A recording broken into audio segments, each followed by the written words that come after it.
I don't endorse many books. I definitely don't write a forward for many books, if any. And I did that for your guys' book because it's an aligned philosophy. And recurring revenue will change someone's life, not only their life, but the people that utilize their services. Because if people want true health, they have to have a lifeline, and we pay attention to what we pay for.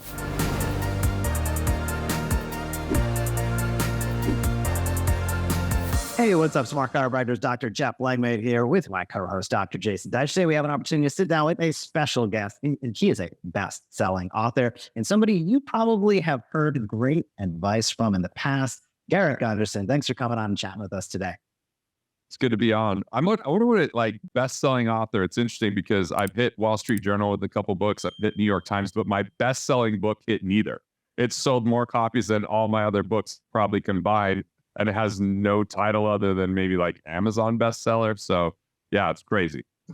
Well, we will take it. And today we're going to talk about win, then play.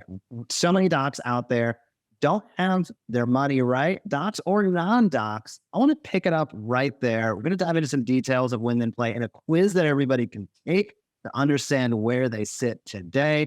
But I want to ask a basic question, which is, how come so many people have challenges with money? Well, part of it is we have this money persona that when people don't understand it, it's like trying to force through something, it's working against us. So what'll happen if someone goes, oh, well, this person's good with money, I should just do what they're doing, or this is what I heard is good, but it might be completely the opposite of how they would naturally do something. And so that level of effort and force wears them down. They finally tap out. And eventually when it doesn't go their way or it gets too exhausting, they're like, whatever. And then money just becomes this challenge and this foe, and they kind of consistently have stress around it. And unfortunately, I mean, look, when I first started to learn about money, I read The Millionaire Next Door. And that book basically says, if you never spend any money, you too can become a broke, miserable millionaire. You can die with all your cash so that someone else could blow it in a matter of months. That's the crux of that book. And I was following that methodology, which was exhausting, consistently budgeting, fighting with my wife because I'm like, we shouldn't be spending this money. Why are our utilities so high? Maybe we don't need to run the air conditioner as much. Like the most ridiculous coupon clipping, miserly things that nobody that's ever had a substantial amount of wealth was like, you know how I got there? I stopped drinking coffee. That's what it was. I just decided screw coffee, and I guess that would help a little bit, but what if coffee is something you enjoy? And what if it adds a level of quality of life? And what if wealth is a expression or extension of life well lived, as Jason and I take a sip of our coffee?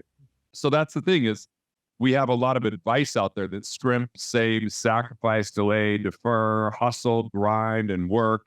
And ultimately, people are either hiding from it or they're running from it.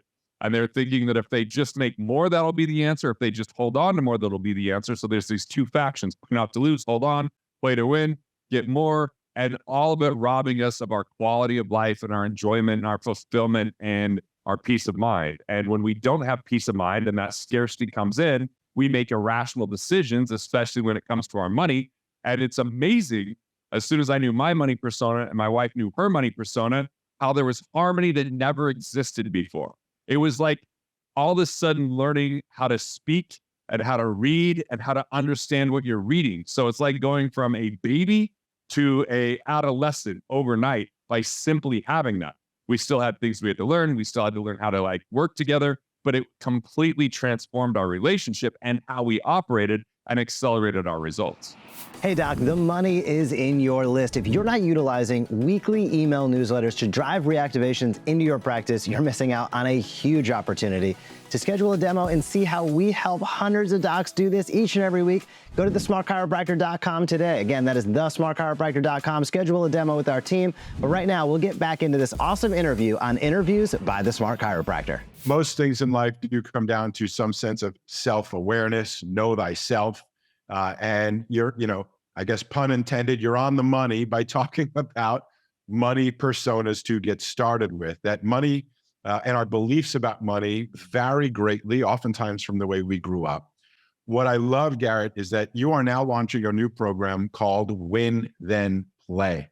Right. And I see you've got sort of 3 categories. One is start with your money persona. So know who you are, how you think about money, how you value money, and your relationship with money. 2 is, a money construct. And then 3 is sort of understanding how to create more of it, a cycle of creation. Right. Maybe start us off with sort of the underlying philosophy of this process. What does it mean to win, then play? So we begin with understanding who you are and your relationship with money, like you mentioned, so that when you're designing your plan, it's not coming from a place of scarcity or fear or a construct of limitation. So that's why that's the first part. The second part is, why not plug the financial leaks? Why not learn how to boost your bottom line and become more efficient so that you're not just saving money for the future at the expense of your quality of life today, which then opens up permission to invest in yourself when you find that money, to focus on cash flow instead of just accumulation. And it's really about giving people wealth frameworks. See, there's a lot of wealth strategies, but outside of a framework, how do you know whether that strategy is good for you or not? Like, I have a tax framework. It's really built primarily in the United States, but when people from Canada learn it, they can take the framework and then meet with their accountant and say, here's the framework. And then they have different strategies that fit that framework. But once they have it, they don't have to read thousands of pages of tax code or become a CPA or like know everything that's out there, because it teaches them how to view it, like how to see it. It's like learning the game of basketball. Once you know the rules, it's a different game. Once you learn how to dribble, once you learn how to guard, once you learn how to shoot, once you learn what a free throw is. But most people are playing the game of money without rules and without frameworks. And so they're hustling, but they're traveling. They're missing shots. They're taking, they're not playing defense. So it's just a train wreck. And you can see that on a net worth statement or a financial statement. And then the third part is there's a lot of people that don't have a lot of money to begin with, or they don't have a lot of time because there's so much going on. And so the cycle of creation was always kind of my way of how I launched my book and made it a New York Times bestseller and pre-sold 22,000 copies, or launched my first video course and made $150,000 before I filmed the first video, or like took any idea, including I had this idea with one of my mentors, Rick, and I was like, that seems like a lot of work. Why don't we test the waters? And so in an event, we tested the waters. We didn't get the response we wanted, so we didn't move forward with it. Those all come from the cycle of creation that says, how do you make your idea a concept? So now it's more concrete. I mean, how do you build a framework so that concept can be come to fruition without you having to grind the whole way through and profit from that up front before you invest a single dollar? So it's about having the right mindset. Then it's about plugging the financial leaks and finding the money. Then it's about how to make more money without having to have money, because it's turning your ideas into profit. And so that's really the 3-part framework. But the way we win before we begin is create a life you don't want to retire from. Create quality of life baked into the plan. Find work that's worth doing so the win is in the work and in the process, not just an outcome 30 years from today. So it completely redefines retirement to be something that we start to retire from the things that we hate over time, so that we want to continue to be living a life of value creation and in control of the outcome of our income. It's a completely revolutionary philosophy compared to financial planning, but it's not that revolutionary for any icon in the world, because all the icons already operate by that. And we look up to them and we're like, how do they do that? Because they think completely differently. Now, that doesn't mean we have to be a world changer, a game changer, or that we have to take massive amounts of risk. It just means that we have to find meaningful work that's consistent with who we are and make sure that our money becomes a byproduct of our value, and that we invest back into discovering our value, creating that value, and having what you guys would teach, recurring revenue, so that now every day is a choice rather than something you're forced to do. Because life is already complex. I have a few kids. My wife's in India for 5 weeks. If I didn't have enough recurring revenue, I would be in trouble. But because I have recurring revenue, I can hire help. I can delegate quite a bit. I can take some time off if I need to recover. If I didn't have that and I had all these other complexities, life feels overwhelming. And that's why most people neglect their money, because it feels overwhelming. And most advice is 30 years from now, it'll all turn out okay. Just set it and forget it. Invest early, often, and always. High risk equals high return. You're in it for the long haul. All of these terrible notions that are the exact opposite of what you guys teach and what I teach, which is when you're financially independent, now you can swing for the fences in life. Now you can enjoy life along the way, have mini retirements instead of just something at the end, so that you're relaxed, rejuvenated, and you have a refocused life that says, hey, I like what I'm doing. I like who I am. I don't have to do these things just to trade time for money and dollars. And that's just a place that unfortunately very few people get to. U.S. Department of Labor says only 5% of Americans reach that by age 65. 5% have a choice whether they go to work or not and maintain the same lifestyle from a monetary standpoint. That means 95% of the time, retirement planning has failed, and the concept of retirement has failed us because it neglects cash flow. It's about budgeting instead of efficiency. And it isn't saying invest in yourself or increase your ability to serve others, solve problems, or deliver value, which would lead to more income. And so I don't know why there isn't more recurring revenue being taught out there. Thankfully, you guys are doing it. And the thing is, I get it's easy just to be like, oh, cool, I'm going to put my money in a retirement plan. That's easy, but it's hard to access it. It's hard because there's no cash flow from it. It's hard because you have no control over what happens in those investments. It's hard because there's a lot of fees that are hard to detect. And ultimately, it may be easier up front, but it's harder over time. If people will just invest in themselves, plug their financial leaks, know their money persona so they know how to leverage the best skill sets, make better financial decisions, and then have a cycle of creation that says, how can you be more productive with your ideas to actually turn those into dollars? Like, this is my life's work. This has taken me 20 years. And, ultimately the cycle of creation was something I kept to myself like a selfish a-hole. Didn't think it was selfish at the time. I just was talking to my friend Sally and teaching her the concept. She's like, where do I read about this? I'm like, oh, there's no reading about it. It's just, this is how I do things. She's like, and where's your teachings or videos? I'm like, oh, I don't have any videos on this. And so she's like, when are you going to stop being a dick? And I was like, I don't know. I mean, will Jason still be my friend if I'm not, because I make him laugh? But yeah, so I'm finally bringing this out. Yeah. In '08, I was researching all these like personality profiles. I mean, I've taken so many different things, whether it's the Colby or the Enneagram or the Strengths Finder. I mean, I could go through list after list. I went to Johnson O'Connell Research Center, and all of those things were super informative about how I operate, how I view the world, but none of them really translated to money. So then I found some money personality things. I took those and it was like, hey, are you a saver, a spender, a giver, or an amasser? I'm like, yeah, like they're helpful, but it wasn't anything I didn't already know.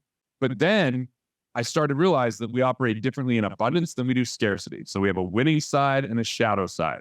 And I was like, why is it that someone would be a miser that tries to preserve? Or why would someone be a conservative that tries to accumulate? Or why would someone be a striver that tries to gain status? Or why would someone be a high roller that's seeking opportunity? And what are the downsides and pitfalls? But what is the counterpart? What's the best part of them if we flip that to the abundance side? And what does that mean to each other synergistically when you have these other personalities in your life? And how would that coordinate when you work together to get you better results? And so I started researching that in 2008. And this is the first course and quiz and my book that comes out next year on the topic. So it's been a while to navigate and figure this out. But watching what people do once they figure it out, once my kids figured out I was a miser when I first got married, they never let that go. They love to tease me about it. And it's consistent, but that's okay because I'm recovering. I'm a recovering miser, Jason. Garrett, I think there's a lot of docs in our audience listening, watching, nodding their head as Jason and I are, as you describe this, because we can see ourselves, we can see our loved ones in what you describe. I have a question on the money personas. Do you find that this is more innate or learned behavior? That might be a difficult question to answer, but what's your take on it? I think that this is definitely a combination that actually is more influenced simply by learned behavior and what we choose that we don't want to have happen or what we think will get us what we want. So sometimes it happens in childhood through our pain and trauma and what happens in our family. So I have someone I'm coaching right now, and his dad went through a major financial trauma when he was 12 years old. He had to live with a friend because they lost their home. And so he's still healing from his miserly ways because of that pain and trauma. I think that innately we have certain qualities in each of the personas. It's just we learn how to navigate the world and in circumstance with those external things that we start to gravitate towards, and therefore develop those habits because we spend more time in that thinking and in those patterns, it starts to grow. So it's not that we're all of any one persona. It's just that in times of trauma or triumph, we're going to gravitate to one of those. And so I'm a healed miser. And when now I make mistakes, I'm more of the striver when I get into scarcity. So I've kind of moved to this different category. And it would only be if the world melted down and all the preppers were right and we had to live off rice and beans, I would definitely go right back to being the miser. There was a moment where I had much more expense with my comedy special than anticipated. And when I came back from a trip, I did just, write so many checks and wire so much money. And I went to my cabin and the people had left the lights on and the heater was on and there were drinks that were halfway filled. And the miser in me wanted to be like, why are the lights left on? Like that was going to solve it, right? Or who's wasting this? Because that's how I grew up, because those were the things I heard in my household. Hey, and my kids love to tease me. They're like, yeah, we could have an existential crisis going on and you want to know who left the basement light on, as if that makes a difference. I'm like, yeah, I get it. But that was that learned behavior. And then as I started to be in entrepreneurial circles and I started to have more income, I learned more about being a striver, because it was like a badge or a moniker to work hard and to make more and to have certain status from the house or the car or that kind of stuff. So I learned that, and I was spending more time around those people. So I do think that, there's a small piece of us that is part of our, genetic code and personality that comes out. But I think the learned behavior influences this more than who we are innately. Hey, it's Dr. Jason. I just want to take a brief moment and invite you to schedule a demo with our team to learn more about our patient pilot automated email campaigns.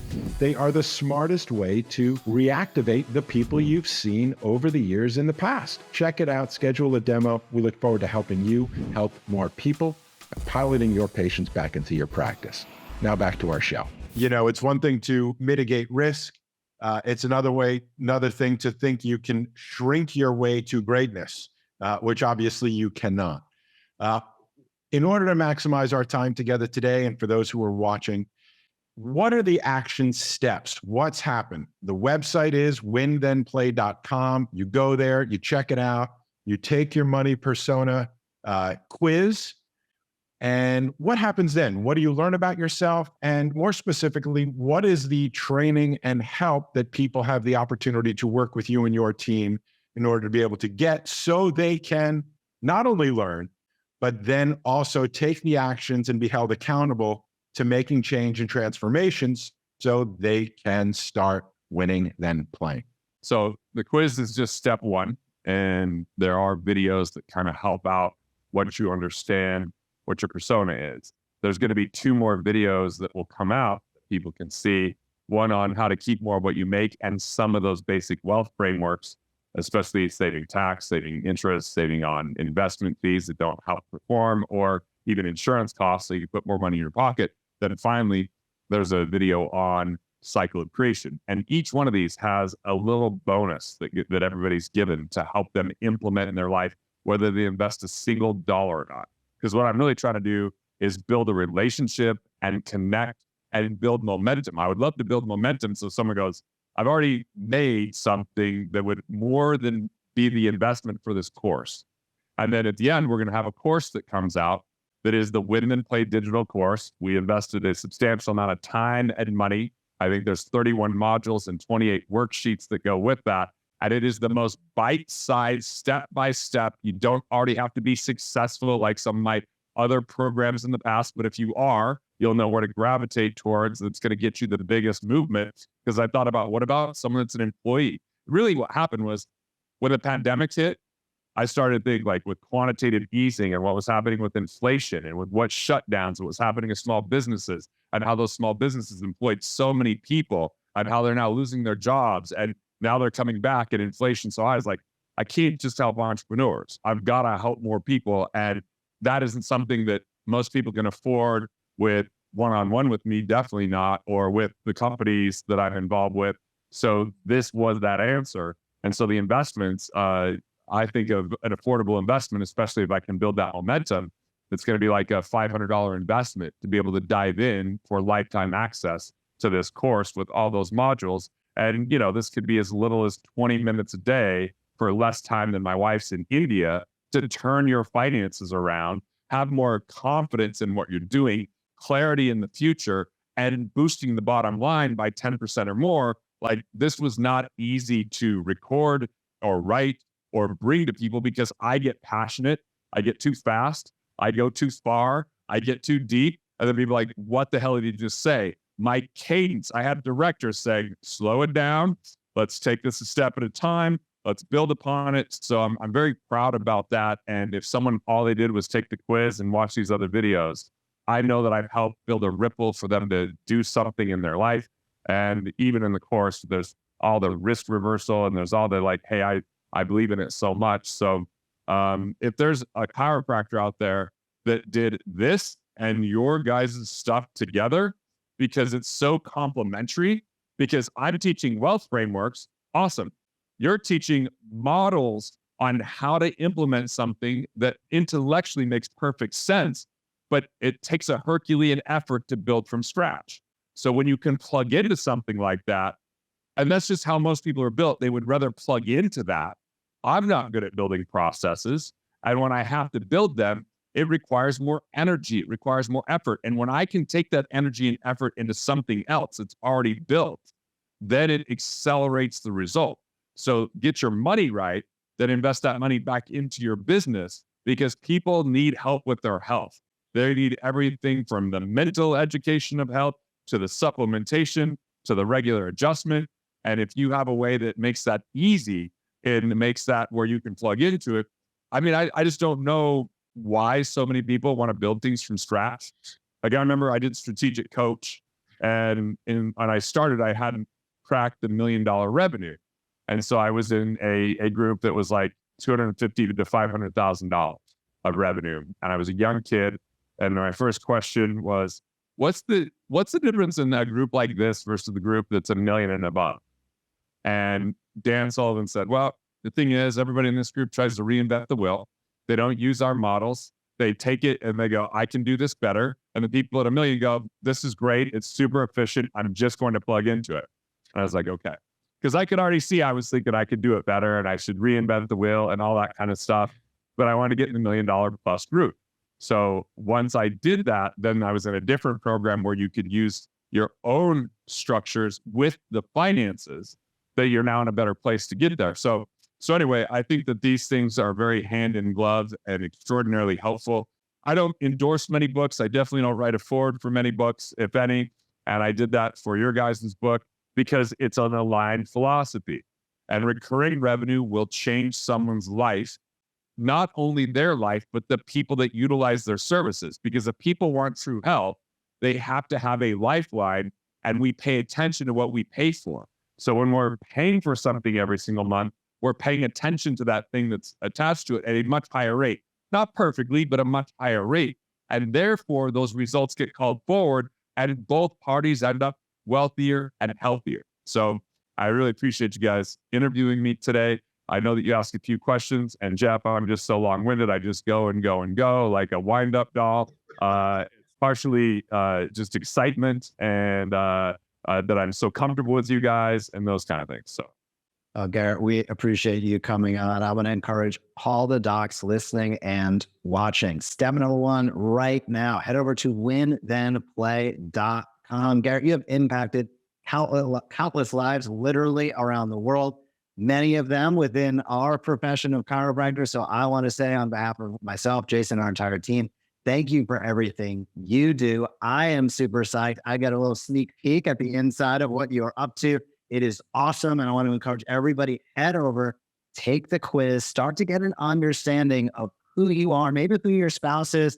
That's the first step towards really being able to get towards ultimately that cycle of creation. Garrett, thank you so much for taking time out of your busy schedule. Docs, we're going to drop those links down below. Head over, take the quiz, Connect with Garrett and his team and get your money right. Winthenplay.com. Thanks, Garrett.